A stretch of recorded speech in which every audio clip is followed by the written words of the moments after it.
If you're really grumpy and pissed off all the time lately, we have a reason why, backed by science.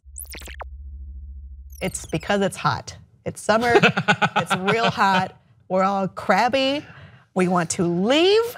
Reading about this research, I was just telling you, made me crabby because I think I was getting primed to be grumpy. Right, that's it. They're talking about negative, negative, negative, negative. And then by the end, like, I actually felt hot while reading the story because I'm picturing like cramped spaces and discomfort of people like taking sun surveys. Shining in, the room is getting all stuffy. Yep. Everyone's a little sweaty, like sticky. Ugh.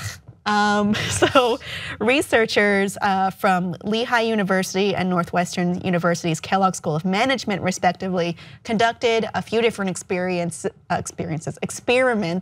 in order to figure out if heat makes us cranky. I think the easy answer for us to come to is, of course, right. But this is more quantifiable, so we'll go with this. So the first one pulled data from a summer 2010 study in Russian shopping malls because the malls were very hot. This was a very hot summer for Russia as well.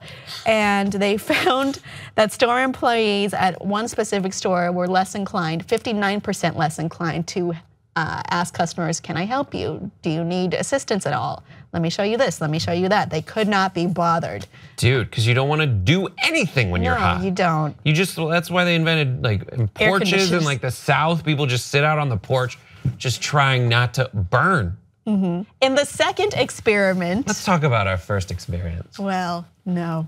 Okay. Researchers recruited 160 participants to take a quiz about online trivia. Before they started, half the participants were told to imagine they were somewhere uncomfortably hot. Then they answered a few questions about their feelings, and then they took the quiz. After that, they were asked if they would like to fill out a short survey about their experience.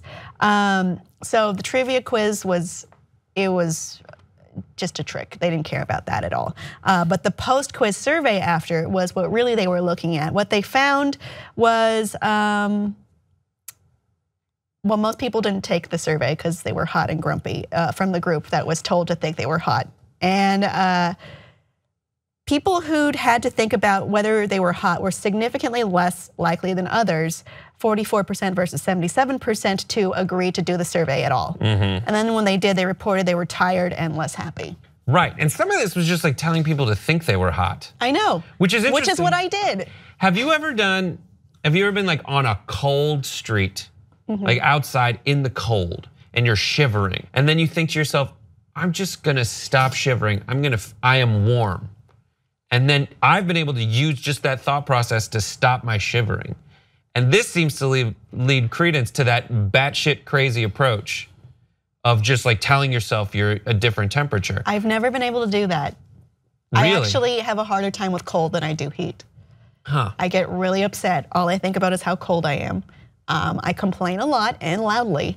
And it just doesn't, I get nothing done. I do the complaining thing too. It's interesting because then you're saying that if people are colder, they're more productive. And so it's interesting if you run an office environment, you might want to invest literally more money in the energy cost of cooling down your office so you can get the increased productivity. Is that why Jank likes it so damn cold in here? Jank likes it cold in here, as well as most people who run studios want it cold, because if it's warm, you're gonna be more tired and have less energy. If it's cold, in addition to you giving a better performance because you have to be in the moment to keep yourself from freezing, then the people in the audience are more inclined to laugh and be responsive if they're cold. There was a whole, on Colbert, he was talking about, he like talked to, I think, one of his guests about how he and Julie Andrews was talking about how like, oh, I love that it's cold in your studio because it's supposed to be. It's for comedy audiences, you wanna keep them cold too. Okay, well, in this they found that even being suggested the idea that you're hot makes people uncomfortable and therefore unhappy and therefore less likely to cooperate or be helpful in general. So from this we can glean, if you think you're hot, you're probably not going to be happy about it or anything. So you prefer hot? What would you prefer? I like a dry heat. 89-degree day. Humid is the word that I don't like. Or a kind of cold 57-degree day. Kind of cold? Sorry, 59-degree day. That's very cold to me.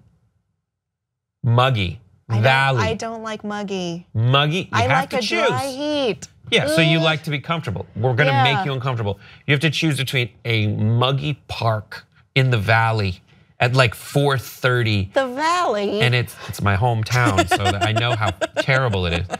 At like 4:30 p.m. in the summer in a park, the heat's coming up from the ground and it's like 89 degrees and like 90% humidity.